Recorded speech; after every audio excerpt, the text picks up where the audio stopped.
Hey, this is Matt once again. We're back to another video, and this is a paid request for Lucas. Thank you so much for that. For those interested in requesting any type of videos, topic, reaction, commentary, review, re-review, random thoughts, commentaries, topics, video game playthrough, whatever the case may be, I'll get to as soon as I can. And for those who sent them, thank you. I really appreciate it. Now, Lucas has always been a very generous guy. Lucas, one of the requests he sent was for The Batman vs. Dracula, a 2005 animated film based on the TV show The Batman, which I did see The Batman Season 2. I'll try to do that review as soon as I can, as well as the other requests, so I really appreciate that, Lucas. And this is an animated film I quite enjoyed. I really did like it. I have seen it once before, but it's been quite a while. I do remember liking it then, but I forgot how cool this animated film was. It would definitely be in my top 5 favorite Batman animated films, along with The Dark Knight Returns, or Peter Weller, Batman Under the Red Hood. I don't know, I have to think about what the top 5 would be. But because it's based on the TV show The Batman, you have Rino Romano, who was Spider-Man on the PlayStation 1 Spider-Man video game. He was the voice of Spidey in this. He voices Batman. Alistair Duncan, also known as Neil Duncan, who I remember as the partner of Rutger Hauer in Split Second. We need big, big fucking guns. He plays Alfred the Butler. Tara Strong plays Vicky Vale, which I think this is the first time we saw Vicky Vale in animated form. Which that was kind of cool, because I was thinking of Vicky Vale from the '89 Batman movie. And you had Tara Strong, who were going to do Powerpuff Girls, or had done Powerpuff Girls, My Little Pony, all that stuff. She voices that. Peter Stormare, who was one of the villains in 8mm. He was in Armageddon. He was in a lot of stuff. He was the devil in the Keanu Reeves movie Constantine. Great choice for him as Dracula. I don't know why. Sometimes it sounded like it wasn't him voicing Dracula, and then sometimes it did. I don't know why. I don't know if there were times they brought someone in to voice, or if they tried to fix his voice in post. Like, there were times I'm like, okay, that definitely sounds like Peter Stormare, and then the other times I'm like, is that Peter Stormare? I know this may sound dumb. Maybe it'd just be needing to get the wax out of my ears, but like, again, they say it's just him, and again, sometimes it did sound quite a lot like him, and then sometimes it, I don't know if they tweaked it, or I don't know. Maybe that's just me. But with that said, it's still a very good choice for Dracula. And the plot is pretty straightforward. It's a short film, an hour and 20 minutes at most. Penguin, while at Arkham Asylum, he hears from somebody about this money that he hid in a cemetery. While Joker is doing all this stuff that causes the guards a bit of ruckus and he's escaping, Penguin's able to escape as well. They both get to the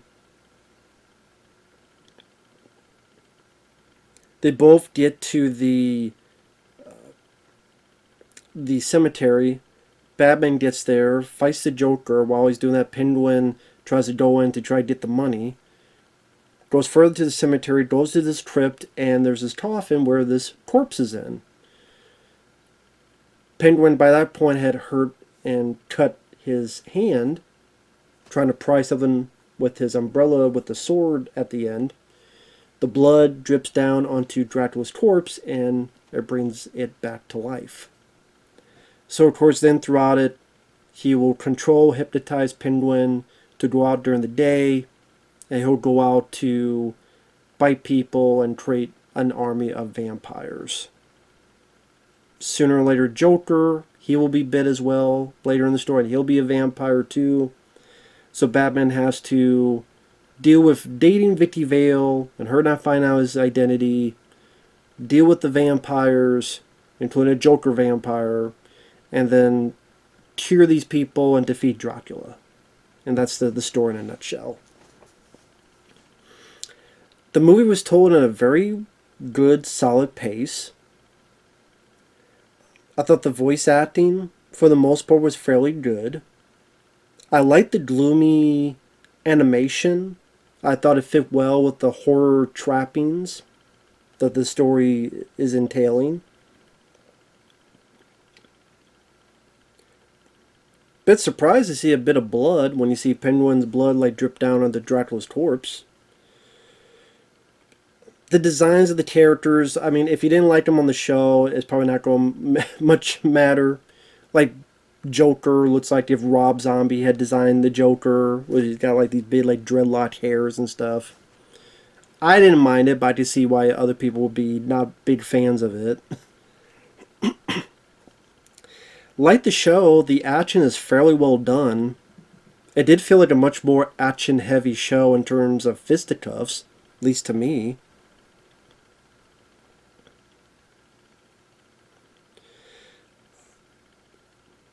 I thought that Batman, we were able to see him as a detective, but we were also able to see him kick some ass. We're able to see him use his wits. Like, this was a good showcase of the character of Batman. Like, you show this, oh, this is why people liked Batman, for all these things put together. I do like Alfred being that great support for him, and I thought Alistair Duncan, again, it does always make me smile because I'm such a huge fan of Split Second. That was a childhood favorite of mine. That to hear his voice, I keep thinking he's going to say he's Detective Dick Durkin, but his character in Split Second. And he has some good lines like "You're brooding, sir, more so than usual." And like I say, it doesn't dawdle. It doesn't really have a lot of fat around it, where it goes into these useless subplots that takes away from the main focus of the story. Even the bits with Vicky Vale, I thought it worked fine for what it needed to, where, okay, here's this party, he's going on this date, but there's Alucard. And kind of the Bruce and Alucard size each other up. And then Bruce, because he's not an idiot, is able to realize, wait a minute, there's something up with this guy. Oh, Alucard spelled backwards is Dracula. I know that from watching the Monster Squad, because I think that was the first time I saw that. I mean, that's something that was in a lot of stuff way back in the day. But the first time I ever saw that implemented was in the Monster Squad, where the kid's like trying to figure that out, and ultimately does.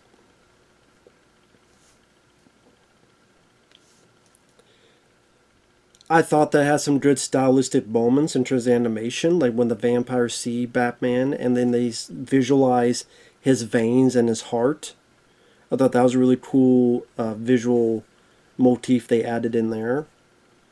The fight scenes, you see Batman's a badass and he's able to take on these vampires, and at one point find three at the same time, and with the help of some subway trains and some trains and stuff, he's able to escape. There's some other pieces of animation that were nicely done. Like there's a bit where the cops think it's Batman doing these, kidnapping these people, and the cops are hunting him down and shooting at him, and but they're in this very dark place, and Batman's using the shadows to his advantage, but so are others as they're taking the cops one by one. When he's fighting Dracula, he's a bit overmatched, but I thought there's some nice shots where you see the sky and the moon in the backdrop, and you see the camera pull back and the two figures kind of fighting back and forth, where Batman's dodging and Dracula is dodging more so. I thought it's a very good looking movie on that front. Even when Bruce Wayne's being a bit affected by Dracula and he's having nightmares, so there's some nice trippy visuals of the nightmare sequences of remembering his parents' death and him sleeping in the bed, but the bed becomes like a crypt tombstone coffin, like a tombstone thing.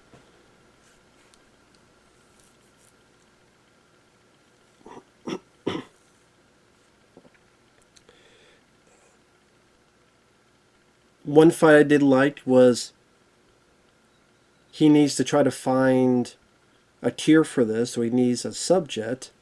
By this point, Joker has been bitten and turned, and Joker's at this, I guess you call it like a blood bank. I like the way they lit it, where it's like this light green, not neon green, but close to. I'm sure they did that with the style because they couldn't show so much blood because of probably the rating would go up. So, like, you get the idea this is blood, the way Joker's drinking it, and there's a point where it's all raining down upon him. But I guess for the rating, it looks more black. And again, because of the way the room and stuff is lit. Yes, part of me wishes it just would have went full force with the rating. But not every one of these films are going to be R-rated and stuff. They're not all the Dark Knight Returns. And it's definitely better than The Killing Joke, which is rated R, because The Killing Joke, that was a joke. Respect to the comic, but the way they did that movie was a piece of shit. I thought that movie sucked, The Killing Joke. I got a lot more out of this one. But I like the way that was a cool environment, again, the way that was lit. And you get this badass moment where Batman gets these spoilers. So before I go on, I think this is a good combination of action and horror. It went at a good fast pace. There's plenty of moments where Batman gets badass fighting moments, but uses his wits, uses detective brain. It's not gory, violent of that nature, which I didn't think it would be anyway when I first saw it, but like I said, with the title, it's as good as you think he's going to deal with a Batman fighting a Dracula type of figure. Or, Dracula himself. Like I said, the voice cast did their jobs well. It doesn't lollygag. It gets right into the story as quick as it possibly can. Satisfying finale. I don't really have a whole lot of issues then. Other than, yeah, I wish they would have upped the rating. I think it would have worked well for this type of story, but, it's not a big deal to me. But again, more into spoilers. He puts these, garlic bombs on his wrist, each one. He does this nice move where the Joker's face, like the super knockout punch. I thought that was pretty badass. Then he's locked Joker. I thought the guy was a Kevin Michael Richardson. I thought he did a good job voicing Joker. There are even times that remind me he almost sounded like Mark Hamill's Joker, but he was still made his own. I thought it was a nice, even on the show, I thought it was a nice take on Joker. I always found it interesting with the show, and you see a bit in the movie that these guys can fight, like Joker and the Penguin. Like the Penguin is a martial arts kung fu guy, which always made me laugh. They explained as he went to Japan and all this other stuff, but they try to make it a bit their own, I guess.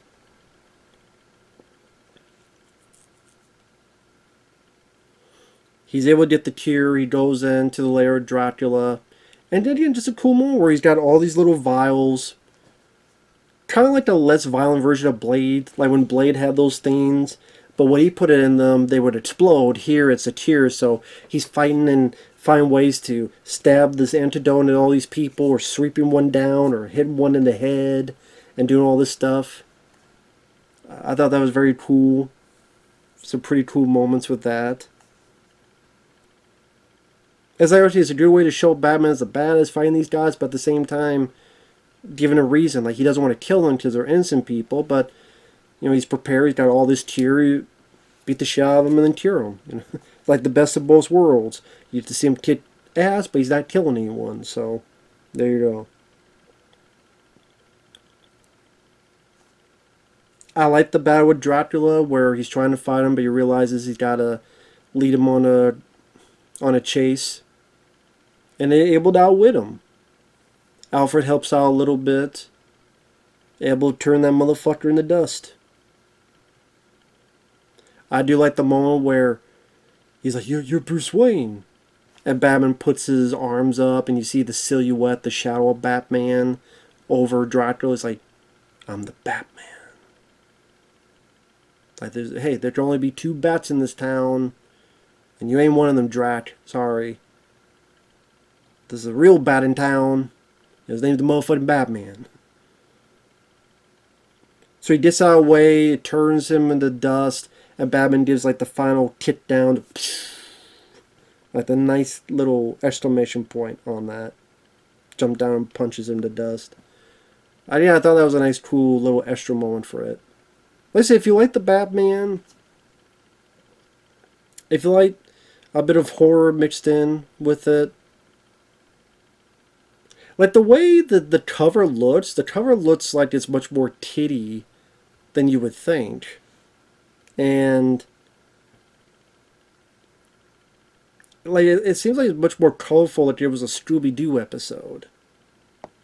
And I think that gives a bit of the wrong impression. Like I don't know why, like it's not, like, it makes it look a lot brighter than it is.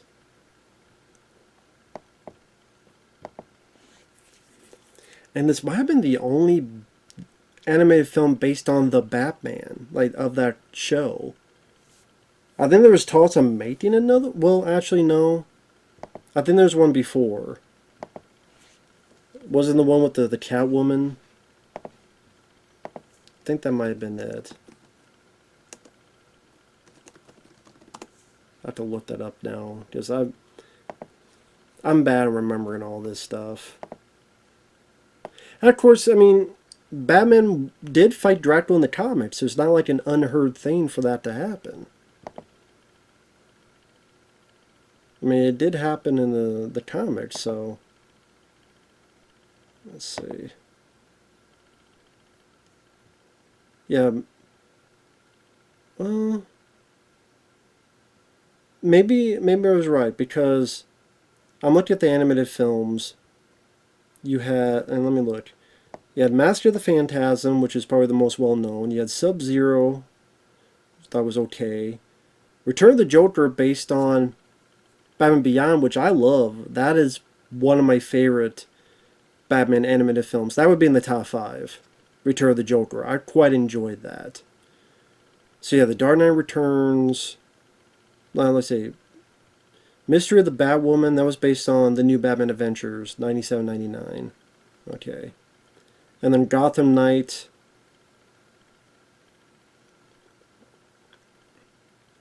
Oh, that was a Japanese animation, 6/7's anthology. Public Enemies, he met up with Superman, Under the Red Hood. Okay, so yeah, it was the only film based on that show. I just wanted to double check.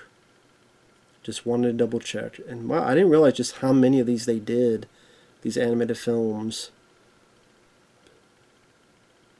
Like, holy shit.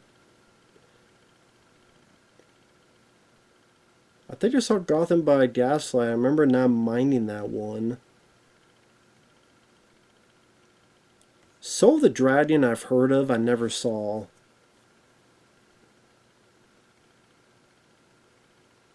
I forgot how... Wow. Some of these I never heard of. Battle of the Super Sons. The Doom That Came to Gotham. Yeah, I do remember liking Gotham by Gaslight. But anyway, I'm going off tangent, but yeah.